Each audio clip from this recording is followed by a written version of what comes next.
চীনে গোপনে ড্রোন প্রকল্প চালু করেছে রাশিয়া।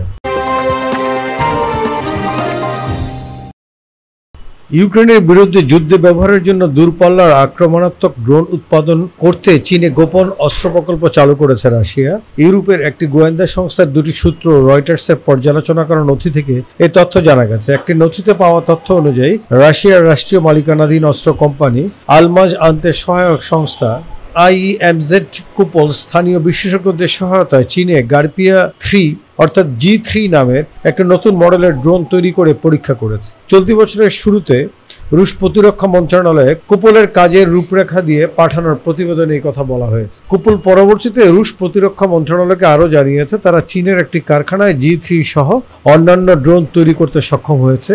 এইসব ড্রোন ইউক্রেনে বিশেষ সামরিক অভিযানে ব্যবহার করা যেতে পারে। ইউক্রেন যুদ্ধকে রাশিয়া বিশেষ সামরিক অভিযান বলে আসছে। এই বিষয়ে মন্তব্য জানতে চেয়ে অনুরোধ করলেও সাড়া দেয়নি কুপল, আলমা জানতে ও রাশিয়ার প্রতিরক্ষা মন্ত্রণালয়। অপরদিকে চীনের পররাষ্ট্র মন্ত্রণালয় জানিয়েছে তারা এই ধরনের প্রকল্প সম্পর্কে কিছু জানে না। তারা আরও বলেছে ড্রোন বা মনুষ্যবিহীন আকাশযান রপ্তানির উপর তাদের কড়াকড়ি রয়েছে।